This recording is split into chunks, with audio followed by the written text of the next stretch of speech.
Good afternoon. Can everybody hear me okay? I guess is the first thing to always ask in these kinds of virtual environments. I got a bunch of thumbs up, some heads nodding. We will rock on. Well, good afternoon. My name is Matt Dutton, and I am pleased and grateful to be on the board of Bridge to Sports. I welcome you today, at least in Raleigh, what is a rainy entrance to the weekend, but hopefully you're making the most of it. But I do want to thank you for taking some time out of your day to join us.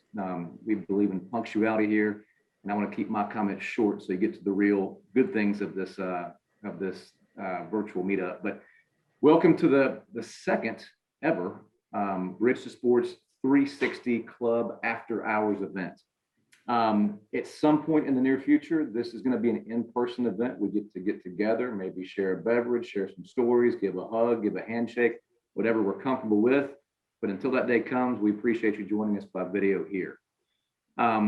If you would do me a favor at some point before we wrap, if you would click on the chat box and please share your email address with us. One, we'd simply like to follow up and say thank you, but we're also going to do a raffle after the event wraps, and you may, wink, wink, win a prize that we can send to you afterward. So please, if you do want to share your email address, we would love to have that. For those of you that are familiar with Bridge to Sports, welcome back to the family. It's good to see you, good to have you. For those of you that may be new to Bridge to Sports, I want to say kudos to you. You're about to be inspired by some pretty amazing people. So welcome to an organization that honestly changes lives for the better. And I don't mean that metaphorically. I mean that in every literal sense of the word. This is an organization that really puts people in control of their destiny and arms them with the confidence. They've already got the skills, but it gives them the confidence, the network, the resources, and honestly, just the right attitude that they can achieve their dreams. And today we're going to share some of the stories and some, success stories and where that's really come to fruition. But I could go on and on about why I think it's cool, but honestly, let me kick it over to the person who began this journey and who continues to lead it and do so with fervor and excitement, and honestly, just an attitude that nobody else that I know can really sum up the way that she can. Her name is Ashley Thomas. I know some of you know her, but she may be new to a few others. She's the founder and CEO of Bridge to Sports. I've known Ashley now for about 10 years, and she's amazing. From day one, I knew that we'd be lifelong friends, and I'm pleased to sit down and know her. She is many things beyond a CEO. She is a mother of 3, which many know is no short order. She's a Paralympic kayaker. She's a leading advocate within the area here, but also regionally and even nationally when it comes to helping those find their way to be successful. And honestly, just a really good person. So let me kick it to Ashley, and we'll go from there. Ashley, take it away. All right, Matt, thank you for that. I'm glad I passed the $100 bill under the table, but that was very kind of you. And welcome. It's good to see so many new people. Thank you for joining us. And what is, I think, the most exciting to me is we're in our 15th year. And sometimes people always ask, how long does it take to help someone transition into that place of independence after disability? And it doesn't happen overnight. It is a progression of time. And we have had some amazing youth. Kara, it's great to see you.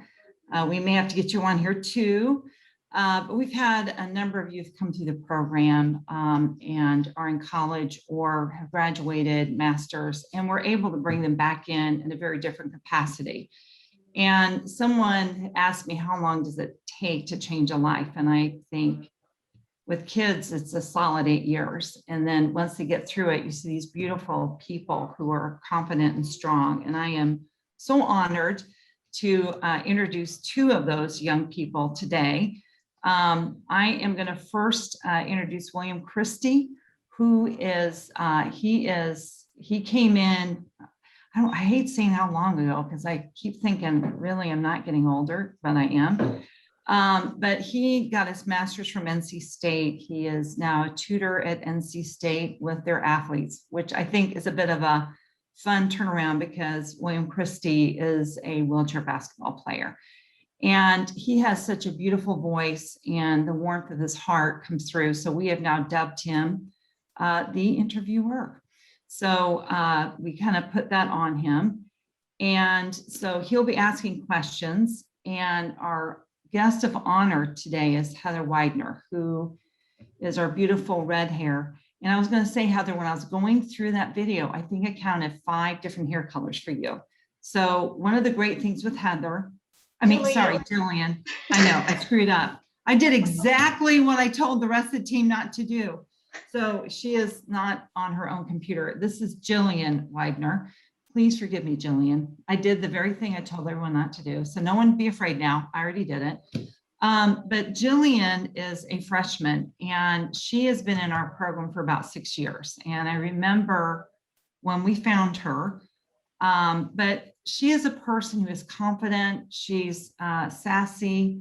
And like I said, she does change her hair color often. And that says something about the spirit of a person, doesn't it? They're not afraid to embrace difference.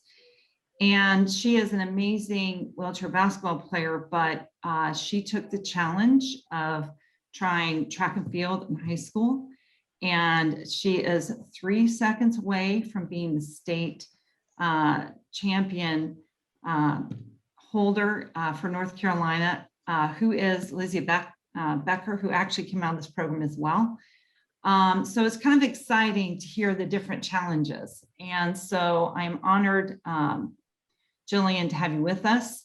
And so I will ask one question, William, then I'm going to turn it over to you. Right. But my question to Jillian is, can you remember the first day you came to the office and how did we find you? The organization found me because you actually came to my school and did like here's about disabilities and why people who have disabilities aren't all that different from the rest of us. And you found me there. And I've been playing basketball ever since. Yeah, okay, thank you. So we do have a Everybody Plays in C program, and it does help reach kids who may not know where we are, but we have recruited when we go into school. So I just wanted to, I hope we can get back to doing that more once we get through COVID. But all right, William, it's all yours. Take it away. All right. Well, it's good to see you again, Jillian. It's been a while since we, had basketball practice together. So it's great to see you. It has been. It's been like over a year now. No, God knows how much you've improved. And then, but I guess to just kind of get some of the discussion starters out of the way. So how long have you been playing wheelchair basketball? Well, technically it's 6 years, but because of COVID, like this year, I don't really count. So I've been playing basketball actively for 5 years. Okay, gotcha. And then just how did you get involved into adaptive sports in the first place? Like I said, they came to my school and Coach Mike, who has since left, he was like, hey, I really think you could keep up with the people on my team. We would love to see you down at practices one day. And I went down and had a fantastic time and decided to keep going because it was such a great place. Beautiful, beautiful. And you've said that you're saying that in the 5 years that you've been playing basketball and the great place that you've developed here and you've had in those 5 years, what are some of your favorite memories playing wheelchair basketball? Okay, so we were playing sharks and minnows one time, and the fastest person on the team at the time was Miles. We were playing sharks and minnows. He was the last person left. I trapped him like by the sidelines and I got him. And then I tipped my chair. But like that was the best moment because I can now say that I caught Miles in sharks and minnows and I tipped my chair for the first time. So big accomplishments. I'm going to text him. I'm going to say, you're never going to live that down, right? He never will. Oh, yeah. Now, you've accomplished a great deal of many feats, as an athlete for British Sports, as a wheelchair basketball player. how has like being a wheelchair basketball player, being an adaptive sports athlete, contribute to your growth both on and off the court? On the court, I've become more physically fit and active, so that's always a great thing. Right. And off the court, I've become more comfortable in myself, having to interact with a whole bunch of different people, and I've become more confident in my own skin. So Hmm. that's great. That's great. And from growth to goals, you're very goal oriented. I heard Miss Ashley saying that you're 3 seconds away from having, I believe it was the state record, I believe. Mhm. What other goals would you also have, both on and off the court, or on and off the field, as it were? Yeah. I want to get the state record in the 100-meter dash. I I really hope to play wheelchair basketball at college, and I hope to keep my GPA above a 4.0 by the time high school ends. So That's great. And I know how hard you work. If there's anyone who can do it, it's definitely you. I'm trying. Yes. Yes, ma'am. So you are one of, if not the leader for the Pride wheelchair basketball team here in Raleigh, here in British Sports. Now, as a leader, what are some of the major responsibilities that you shoulder? How do you interact with your teammates as a leader? Um, in other words, what are some of the main qualities you believe a leader should possess, in a team sport? Yeah, I typically lead my team by example.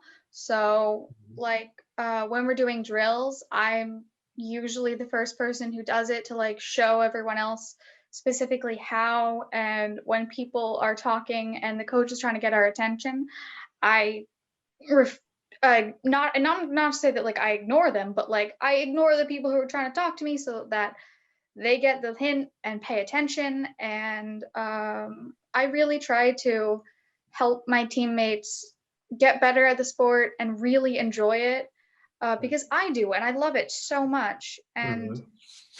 I really try to be competent and understand and not lead people in the wrong direction. Mhm. And I try to have a personality so that people enjoy being in my company and they listen to You me. know, person. I Yeah. And now we know why she changes her hair color so many times. It's mean, you part gotta of that. keep things interesting. Oh, that's beautiful. As I've been talking with you, and as we've heard some of your answers, how you've grown, as a whole person, on all these different levels, and all these different aspects of your life. What words of wisdom or what advice would you give to your younger self, whether it was just before you joined Bridge to Sports, or even before then, before you even heard of the Everybody Plays NC, or before you met Coach Mike or anybody? What words of wisdom would you give to yourself at that? Yeah, I would say keep going. I love this sport, and at times it got hard because like I would stay at one skill level and I wasn't able to get better, and I was stuck in my performance level, but I just kept working at it and kept going, and I eventually crossed that plateau, and I got better, and it was hard, but I persevered and was able to continue to play the sport that I love. Yes. I completely agree with the sentiment you're saying, because I could totally relate to it. That's Yeah. So we have a lot in common that I could totally talk to you off about. Like this. Um. So again, that would be you talking to a younger version of yourself. Maybe if there was somebody that you knew, or somebody that you know of, or maybe somebody you see just walking by the street one day who's kind of on the fence about playing adaptive sports, what would your sales pitch be to them? uh, to play adaptive sports?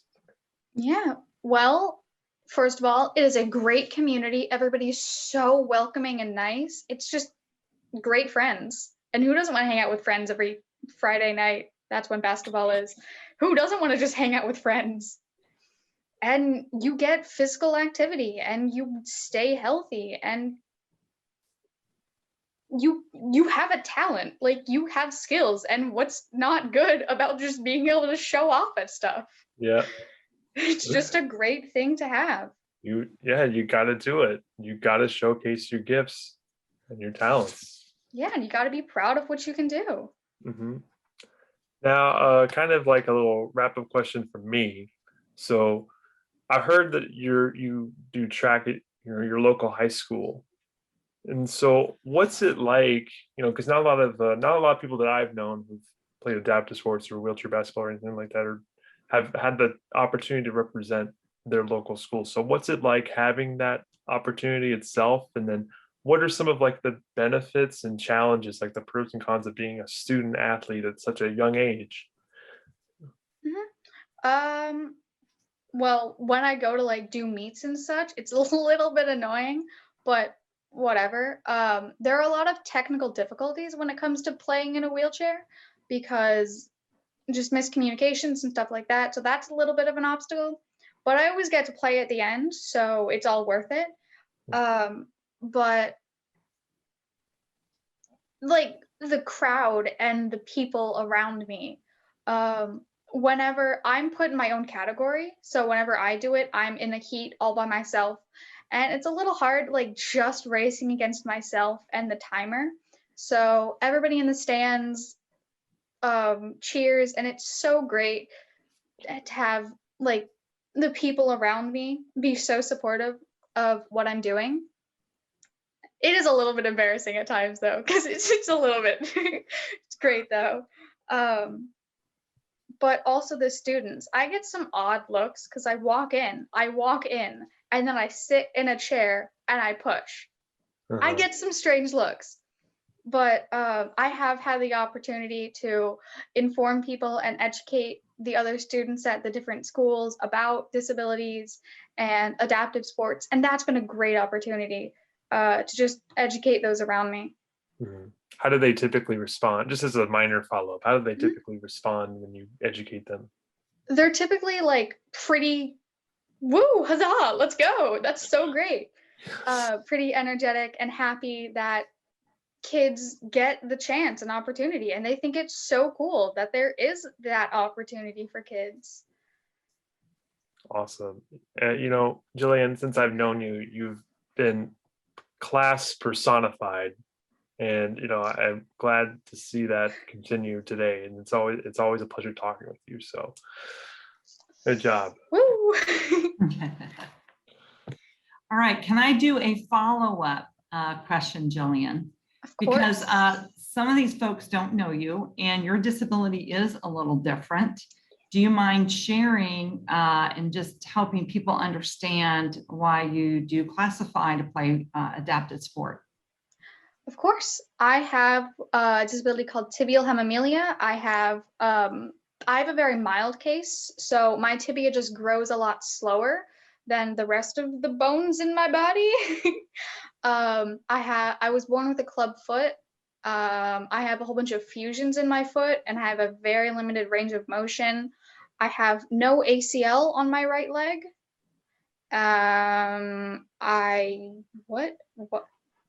My mind just like completely blanked.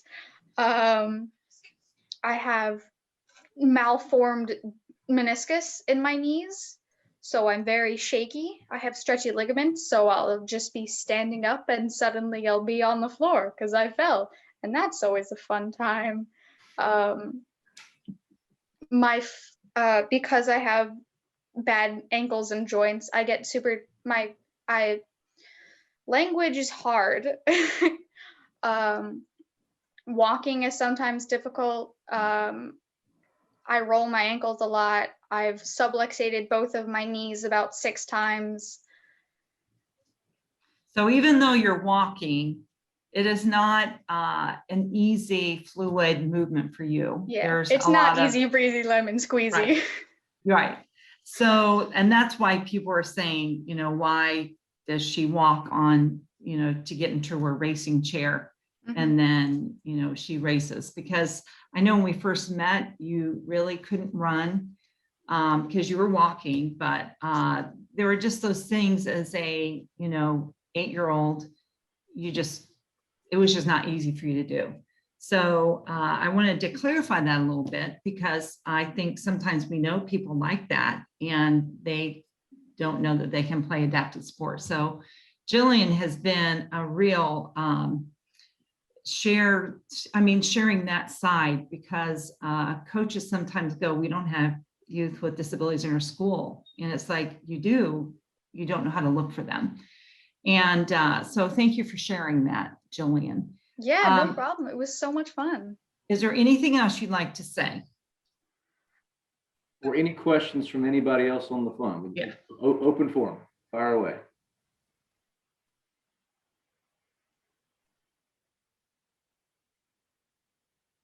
And Joey, I'll just say this while we wait for a second. You know, in my line of work, I do get to work with a lot of professional sports athletes.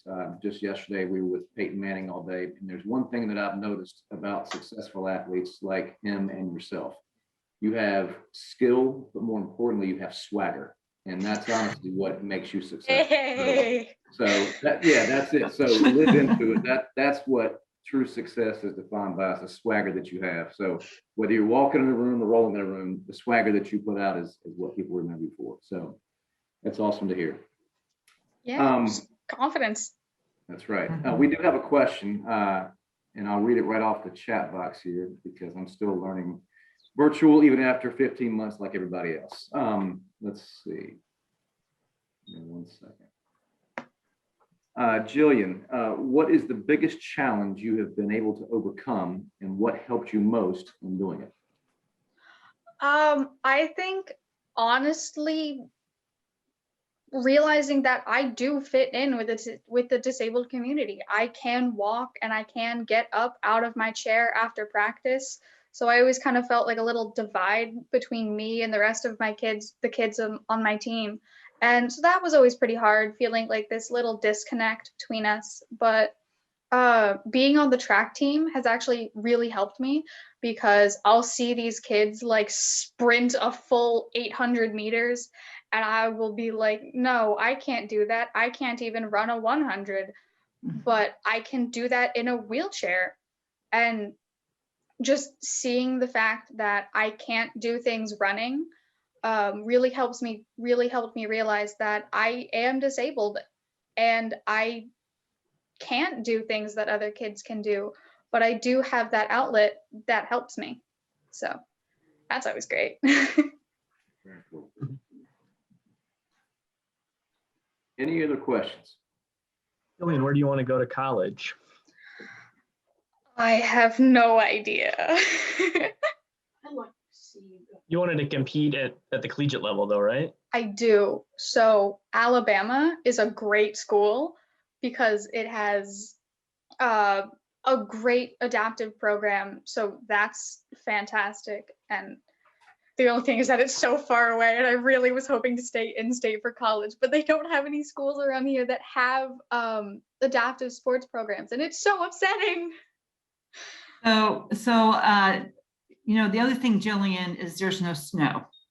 Whereas Porcara is up at the University of Illinois in a collegiate adaptive sports program, as is Miles, and they have to contend with snow. So I have to be honest, maybe, you know, going south might be better, but I will share with everyone. No, snow is fantastic. Okay, snow in a wheelchair, Jillian. Okay, touche, but. Let me just say, maybe when you're young, but let me tell you, when you're old, no, it's not cool. Yeah, it is. It's really cold. It's frigid. But one of the things I will share is we did have a meeting the beginning or somewhere in April with Bubba Cunningham, who is the UNC athletic director. And he has agreed to begin to put the pieces together, have a collegiate program. So we had the head coach from the University of Illinois, Matt, and Coach Stephanie. We had a really good team. Phil Ford was on the call. Matt was there. Well, in spirit, you were supposed to be here and then you had to go somewhere. But the good news is we are beginning to do that. And we are building a team of advocates because it's going to take a lot of work. And I just want to say this, Jillian, it is work. It would be awesome if we could have that completed in 3 years. We set a 2-year timeline. But I just want to say this kind of work takes a lot longer than you ever think, but it would be really cool if we could do that. And That's so cool. Yeah, but we do have a group looking at that. So I'm really excited about that. So if anyone wants to get involved, or if you know somebody who wants to work in the advocacy world and our sports people, please connect them to us because we are actively engaging in this. Yeah, so that's good news. That's so awesome. I hope you can take advantage of it. My fingers I are hope crossed, so. but we'll see. So, yeah. Yeah, that's, Go ahead, Matt. it is amazing. And honestly, I know coming out of that conversation with Bubba and others in the UNC leadership, their receptiveness to it was near immediate. I think just a matter of putting the right pieces together, but they recognize the need, they recognize the opportunity, and I think that's the key. So when you have people in the right places that understand the need to make things happen, things get done. Yeah. And it'll be exciting. So be awesome. Well, cool. Well, listen, I know we're coming up here at the top of the hour. I did want to mention just about the 360 Club, because we have this great name called the 360 Club After Hours. And if I don't tell you what the 360 Club is, then that's all for naught, right? So here at Bridge to Sports, we're trying to find ways to continue to provide revenue and honestly make programming possible for everybody that wants to participate. So the 360 Club is something that is somewhat new. It's roughly about a year old. And the idea is very simple. We ask that people consider giving a monthly donation of $30 or more, or an annual donation of $360. I know we're not the most creative in terms of calling it the 360 Club, but we want things to be simple. I think that's important.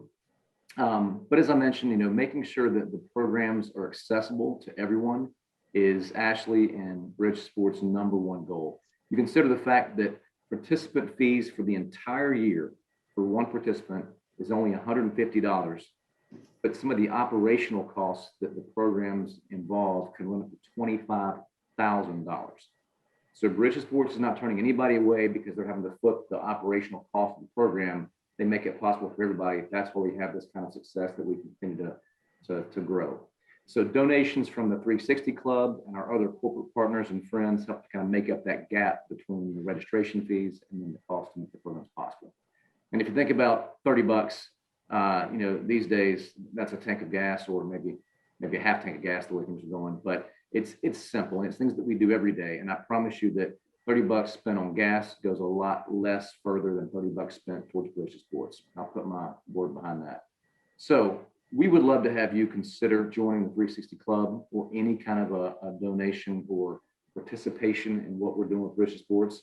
And even beyond that, we'd ask that you spread the good news and help us spread this opportunity to others and help us gain more friends. We feel like the more people that can hear what the Jillians are doing and what the Williams are doing and what the Ashleys are doing, it's a good thing to be a part of. And it's a good thing that we should continue to grow and make bigger and help the Bubba Cunninghams and those that are in the space to add on to these universities to help them do it. Because if they don't know about it, they can't make it happen. So I would put that on me. I don't mind making the shameless ask that you consider making a donation. It's very simple to go to the website. If not, we'll certainly follow up with you in an email and make that as easy and as convenient rather as possible. But it's a great thing. If anything, we'd love to have you at another one of these different 360 events. Again, I mentioned we're going to have these hopefully in person in a few months. So we would love to have you come out, make some new friends, and again, be part of something that's really, really good. So with that, I think we're right at 5:02. Again, I want to thank you for your time today. I know time is precious these days with all that's going on. I want to thank Jillian.